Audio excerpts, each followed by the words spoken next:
শিল্পী kitchen blog like করুন, subscribe করুন। আমি চিংড়ি মাছের মালাইকারি করব।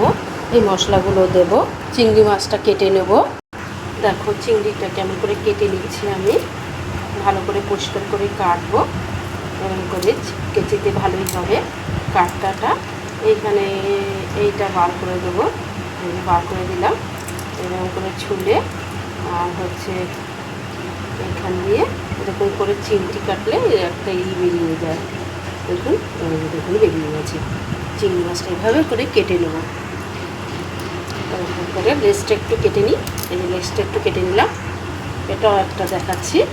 এরকম কেচি দিয়ে এরকম করে কেটে নিয়ে এরকম করে কেটে নেব। এবার এরকম করে ছুলে নেব। এটা একটুখানি মাথাটা ইয়ে আছে, এরকম করে ছুলে নিয়ে চিমটি দিয়ে দেখুন উঠে গেছে। লেজটা এরভাবে করে কেটে নিচ্ছি। এই পাশের বাড়ির মিস্ত্রিগুলো কাজ করছে দেখুন। এই জামা কাপড় গুছিয়েছি, বেড়াতে যাব, 15 দিন ধরে বেড়াবো। সাদা সর্ষে দিয়ে দিচ্ছি, চিংড়ি মাছের মালাইকারি বানাবো। মাছের ঝোল হয়ে গেছে। কালো সর্ষে দিচ্ছি, পোস্ত দিচ্ছি। ওই পাশের বাড়ির মিস্ত্রি এটা হচ্ছে জিরার গুঁড়ো দিয়ে দিচ্ছি। হ্যাঁ, এইটা পোস্ত, এই পোস্তটা দিয়ে দিচ্ছি। লঙ্কার গুঁড়োটাও দিয়ে দিচ্ছি। এবার নারকেল কুচিটাও দিয়ে দিচ্ছি। এর মধ্যে একটু নারকেল কুচি ছিল মিক্সার মেশিনে, এবার একটু পেস্ট করে নেবো। এবার আটকিয়ে দিলাম। তেজপাতা লঙ্কা ফোড়ন দিলাম।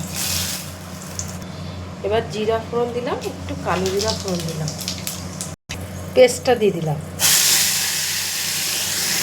পেস্টটাকে ভালো করে কষিয়ে নেবো, একটু ভালোই কষবে। হলুদ দিয়ে দিচ্ছি পরিমাণ মতন নুন দিয়ে দিচ্ছি। এবার নাড়ছি, একটু ভালো করে কষে চিংড়ি মাছটা দিয়ে দিচ্ছি। এবার একটু নাড়ছি। একটু গরম মশলা দিয়ে দিচ্ছি, ধনে পাতা দিয়ে দিচ্ছি পরিমাণ মতন, কটা কাঁচা লঙ্কা দিয়ে দিচ্ছি, বিরিয়ানি মশলাটা দিয়ে দিচ্ছি অল্প। ওই পাশে বাড়িতে কাজ হচ্ছে, একটু ঘি দিচ্ছি পরিমাণ মতন। চিংড়ি মাছের মালাইকারি হয়ে গেছে, তুলে দেবো। চিংড়ি মাছের মালাইকারি হয়ে গেছে।